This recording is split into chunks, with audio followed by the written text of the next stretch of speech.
It's got a history as far back as you can see a white cow in a bog. We've got an excellent cafe down there. Conrad and Shona are always as busy as a boundary rider on a beehive. Excellent health service. And we've got things like that to be thankful for. And look, I walked into the post office this morning and they all had a go at me and carried on like loose tappets, and I went into IGA and Maureen, Bill, what are you doing? What did you forget yesterday? And it's just so, we can go up to the golf club and have a laugh with someone, go up and have a beer with Lance. Have a go.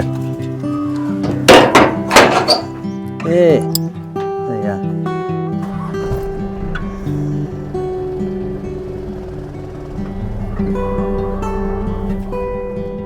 Everyone is so friendly. We all tend to look out for each other. I was talking to a good mate of mine just out of town the other day. I do an odd thing for him here and there, and he said, oh my God, why would you live anywhere else? And I thought, well, you're probably right there, old fella. Yeah, look, I was born up here at the hospital in 1941. That gives it all away, doesn't it? And we lived out on a property 100 k's out. Well, just a bush kid. You didn't see anyone else much. Well, we made our own fun. If it rained, you'd be out playing in the mud. The mail came once a week, that's all we got. Christmas time, there'd be a big box of fruit and veggies come from Broken Hill. Push bike, graduated to a motorbike, out in the paddock with Dad, walking along behind a mob of sheep. He and Mum ran the place. He was a top bloke. The first time I encountered a group of kids was on that bowling green when I was about 6 or 7 for a Christmas party.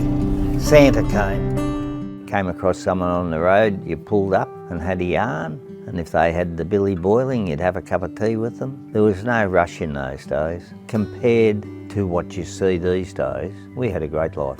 I went away to school when I was 8, over here to the convent, and I was home for holidays only until I was 18. Oh no, you did as you were told, and that was all there was to it.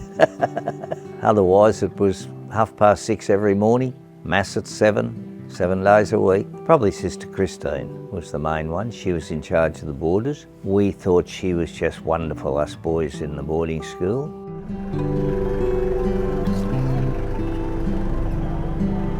There you are, love. There's a brochure on our town. Thanks for stopping.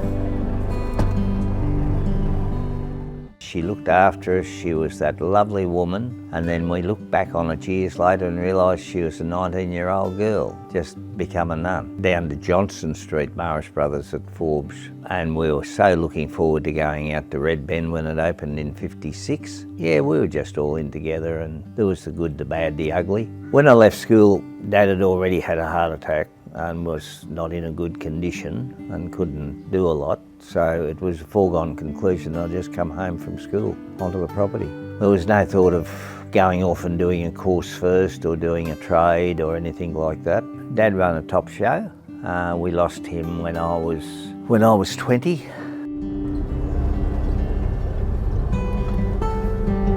And that was the original wharf when the paddle steamers first started down that sloping bank.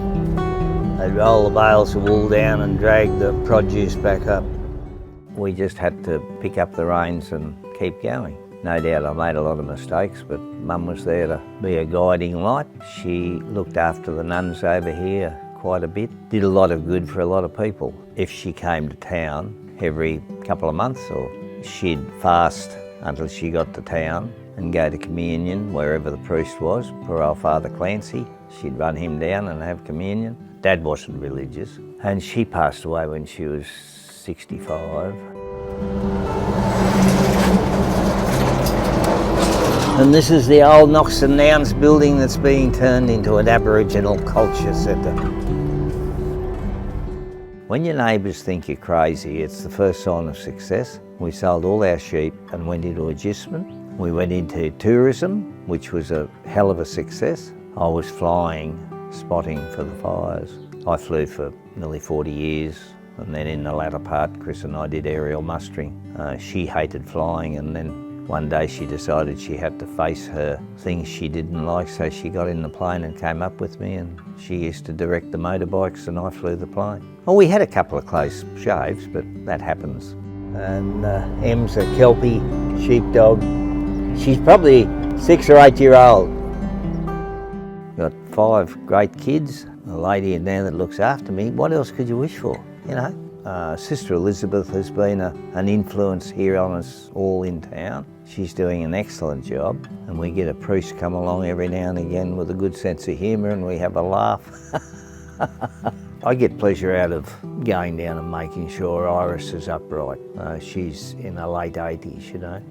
Mick's away at the moment, our builder bloke. So I go around and gather the eggs and water his garden. Karen, who comes to Mass, she's had a really bad trot. Give her a bit of a hand. That's what life's about. There are kids in this town who are good kids, and I'm sure some of those kids would do really well if they had a bit of guidance. See, when I was going to school here, that wasn't either. We were all in together, and us kids were all played and fought together.